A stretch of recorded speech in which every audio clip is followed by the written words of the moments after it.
புனித பைபிளால இஸ்ரேல்ங்கிற நாடு உருவான கதை உங்க யாருக்காச்சும் தெரியுமா?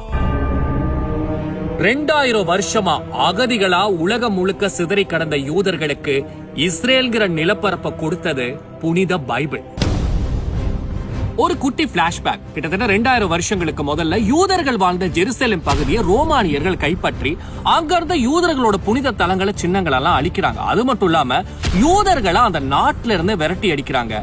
யூதர்கள் உலகளாவிய ரீதியில புகலிடம் தேடி சிதறி போறாங்க. யூதர்கள் அந்த நாட்டிலிருந்து விரட்டி அடிக்கப்பட்ட அதே நேரத்துல ரோமானியர்கள் அந்த ஜெருசலேம் அந்த நிலப்பரப்புக்கு பாலஸ்தீன் அப்படின்னு பேர் வைக்கிறாங்க. இப்போ யூதர்கள் பக்கம் வருவோம். யூதர்கள் ஐரோப்பிய நாடுகள்ல ஒவ்வொரு இடங்கள்ல தஞ்சம் புகுறாங்க. அது மட்டும் இல்லாம ரஷ்யா, மத்திய கிழக்கு ஆசிய நாடுகள்ல அவங்க புகலிடம் தேடி போறாங்க. அப்படி புகலிடம் கோரி போன யூதர்கள் நிறைய நாடுகள்ல அடிமைகளாக்கப்படுறாங்க, சித்திரவதை செய்யப்படுறாங்க. இப்போ பாலஸ்தீன் பக்கம் வருவோம். ரோமானியர்கள் ஆட்சி காலம் முடிந்ததுக்கு அப்புறமா அரேபியர்கள் அங்க குடிபுடுறாங்க. காலம் காலமா தலைமுறையா அவங்க அங்க வாழ்ந்துகிட்டு இருக்காங்க. கிட்டத்தட்ட 2000 வருஷமா இந்த மாதிரி யூதர்கள் உலகளாவிய ரீதியில கிடக்குறாங்க. ஆனா அவங்களால பாலஸ்தீன் நிலப்பரப்புக்கு போக முடியல. அப்படி போனாலும் அங்க அவங்களை யாருமே சேர்த்துக்கிற மாதிரியும் தெரியல. இது யூதர்கள் மத்தியில மிகப்பெரிய ஒரு மனக்கசப்பு உருவாக்குது. இந்த மனக்கசப்பு டேவிட் பென் கூரியன் அப்படிங்கிற ஒரு இளைஞனுக்குள்ள காட்டுத்தீ மாதிரி பரவிச்சு. இந்த வீடியோவோட ஹீரோவே டேவிட் பென் கூரியன். இவர் ஒரு யூதர். சின்ன வயசுல இருந்து இவரோட அப்பாவும் தாத்தாவும் புனித பைபிளோட சொந்த மொழியான ஹிப்ரு மொழியிலேயே பைபிளை இவருக்கு கற்பித்து கொடுத்தாங்க. பைபிள்ல ஆதியில இருந்து அந்த வரைக்கும் இவருக்கு எல்லாமே நல்லா தெரிஞ்சிருந்துச்சு. தங்களுடைய சொந்த இடமான பாலஸ்தீன் இருக்கக்கூடிய அந்த நிலப்பரப்புக்கு போகணும், ஜெருசலேமுக்கு போகணும், யூதர்களுக்குன்னு ஒரு நாட்டை உருவாக்கணுங்கிறது டேவிட் பென் கூரியனோட மிகப்பெரிய ஒரு நோக்கமாவே இருந்துச்சு. தன்னோட 20 வயசுல இருந்து கிட்டத்தட்ட 30 வருஷங்களா இவர் என்ன பண்றாரு, உலகளாவிய ரீதியில இருக்கக்கூடிய எல்லா யூதர்களையும் திரட்டி யூதர்களுக்கான ஒரு அமைப்பை உருவாக்குறாங்க.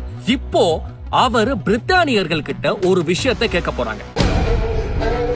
இந்த கதையில பிரித்தானியர்கள் வர்றதுக்கான முக்கியமான காரணம் என்னன்னா, பாலஸ்தீன் நிலப்பரப்ப கிட்டத்தட்ட நூற்றுக்கணக்கான வருஷங்களா பிரித்தானிய ராஜ்யம் அவங்க கட்டுப்பாட்டுக்கு கீழே வச்சிருக்கிறாங்க. அதனால யூதர்கள் சார்பா டேவிட் பென் கூரியன் பிரித்தானிய ஆளுநர்கள் கிட்ட போயிட்டு எங்களுக்கு சொந்தமான இந்த பாலஸ்தீன் நிலப்பரப்புல ஒரு பகுதி வேணும் அப்படின்னு கேக்குறாங்க.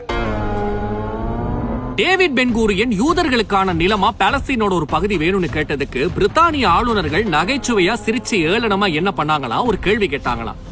பாலஸ்தீன் அரேபியர்களுக்கு சொந்தம் அப்படிங்கிறதுக்கு ஒட்டோமன் சட்டமூலம் இருக்கு. இந்த நிலப்பரப்பை நாங்க ஆட்சி செய்யறோங்கிறதுக்கான எழுத்துமூல ஆவணங்கள் இருக்கு. உங்க கிட்ட இது உங்க நிலப்பரப்புன்னு சொல்றதுக்கு என்ன ஆவணம் இருக்குன்னு நகைச்சுவையா கேட்டாங்களாம்.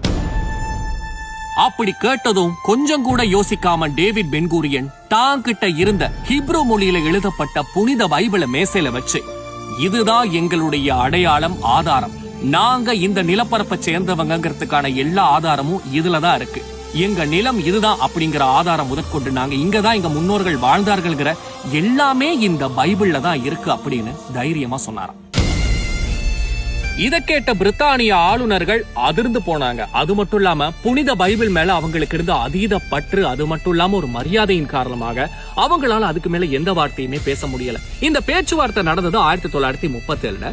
அதுக்கப்புறமா இந்த பேச்சுவார்த்தை ஒரு புரட்சிய யூதர்கள் மத்தியில உருவாக்கி இருக்கு. டேவிட் பென் கூரியன் மிகப்பெரிய தலைவராகவும் மாறினாங்க. கடைசியில 11 வருஷத்துக்கு அப்புறமா 1948 இஸ்ரேல் அப்படிங்கிற ஒரு தனி நாடு உருவானது.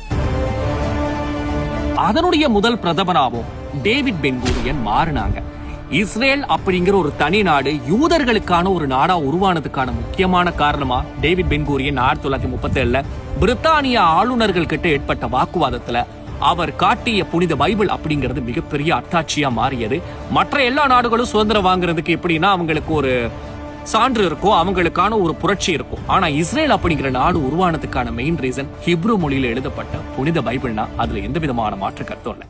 உயர்தர பரீட்சைகள் முடிவடைந்து விட்டன. உங்களுடைய அடுத்த திட்டம் என்ன?